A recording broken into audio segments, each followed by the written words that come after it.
Hey, what's going on, Gunpla gang? I'm back. My voice is good. I'm not sick anymore. It's time to get back into these reviews. It's time to get back into making videos.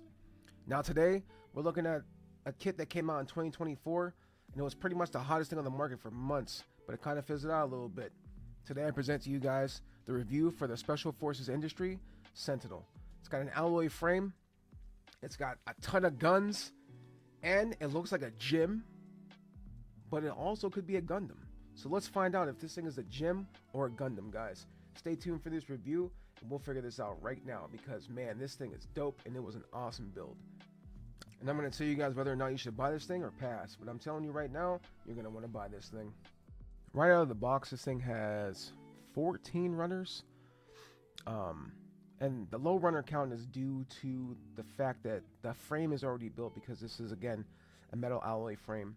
And what that means is that the entire inner frame is built out of metal. And that's to give it basically a kind of a more center of gravity. It makes the kit extremely heavy. Not extremely heavy to the point where you can't like handle it, but it just makes the kits heavier.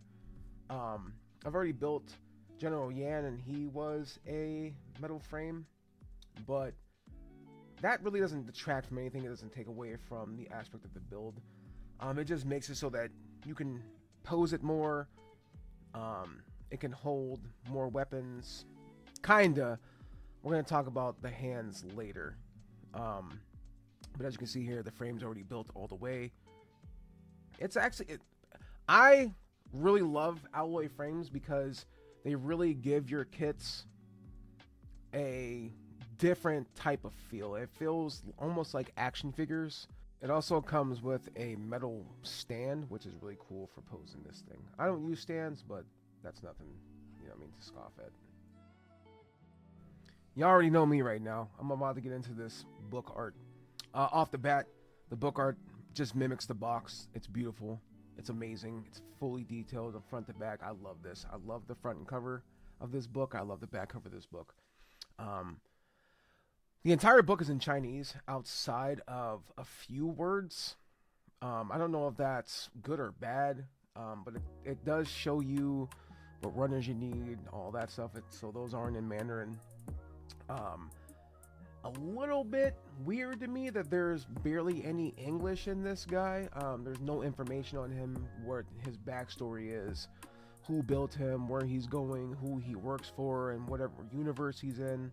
So I'm guessing that the Chinese third-party developers left this up to interpretation.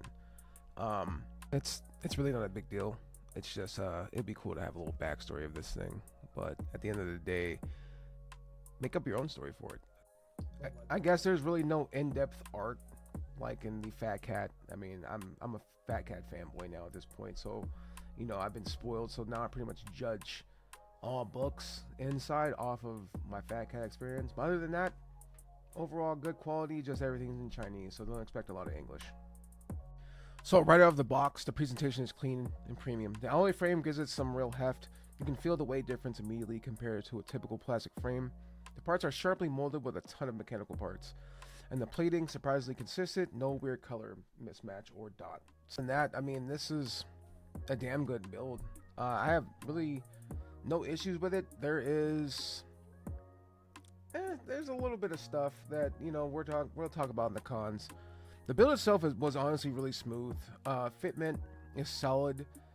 This is a really good third-party kit. They put a lot of time into this, and you can tell that they loved what they were doing. I mean, they gave you so many accessories with this thing. The frame holds together better than expected. There is some caution though with assembly. The metal joints can scuff a lot of your plastic parts, so just be careful when you're trying to like force stuff onto the frame. Overall, I'd say this is, for build difficulty, I'd say it's a mild difficulty. It's not really for beginners, especially when you get into building the weapons. That's going to be a very, very, very tedious task because you have two sniper rifles, which you have to fully assemble. You have to assemble both of the plasma cannons.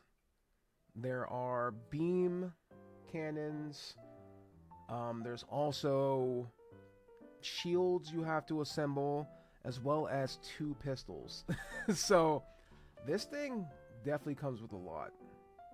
And for some people that might be annoying, but for me it was cool, you know what I mean? Like it definitely took a lot longer than I expected to build. This was a 21-hour build time, but overall it's great. You know what I mean? It was great. It was smooth for me. Again, I'm used to building stuff now. The thing moves. This thing like really does move. There's so much stuff here for this thing to move. The alloy frame gives it strength and the stability that you don't get in plastic frames. It holds poses. It makes really most plastic master grades look like shit. The shoulder armor and knee design are great for deep bends. They bend so good. And you can make natural stances out of them. The proportions are tuned but also aggressive at the same time, and I think that's because they're trying to toe the line between a grunt unit and an actual Gundam. But they managed to balance this out very well. I think if there were more hybrid Gundams, there are some in the universe. I think off the top of my head, I don't want to sound stupid right now. I think the Jetta was kind of a Gundam frame as a prototype, and then it became a grunt. But other than that, there's others. I mean, I'm sorry, I'm rambling right now. Anyways, there are others in the universe now, but this would fit perfectly, I believe, in Zeta Zeta. 1 Year War, you would never see something like this. I mean, it kind of is akin to maybe a full armor Gundam or Psycho Gundam frame, but other than that, yeah, you'll never see. The Federation would have never been able to build something like this within a year. There is a Sentinel Gundam, but I don't know if this is based off of that per se. It kind of has a little bit of aspects of it, but to me it's definitely more akin to a gym hybrid than the Sentinel Gundam that's in the universe.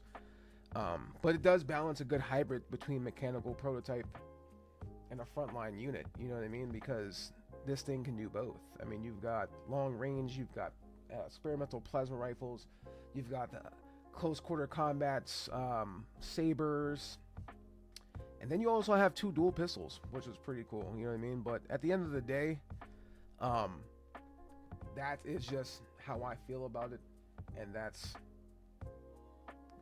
just my opinion.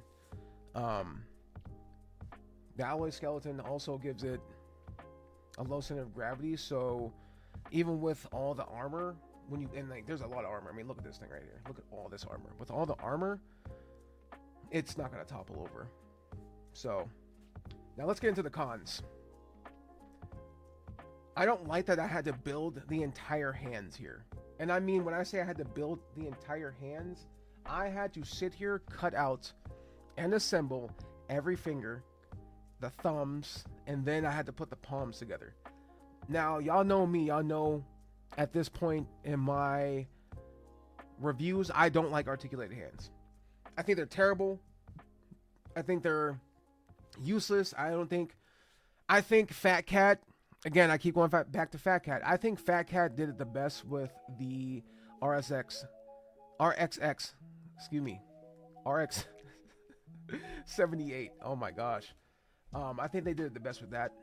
Those hands were amazing, and I wish people would take note now and apply that going forward. But yeah, I don't like that I had to build all the hands here. I don't like that at all. I mean, I think that was terrible. And they barely hold the guns. I got them to hold, but I had to sit there and fight with them. I shouldn't have to fight with my hands. The only other con for this thing is honestly the fittings. Just sand them down. And don't build this if you're a brand new builder. It's that simple. Now for the pros. This thing retails for about $59 on AliExpress. I wouldn't buy it anywhere else. The build quality is amazing. The frame's amazing. The articulation's amazing. Everything about this kit's amazing. 100% buy. 100% will look good in your collection. I guess the only real question is this a gym or is this a Gundam? In my opinion, this is a gym that just happens to transform into a Gundam when it needs to, which makes it really even cooler. That's just my interpretation of this.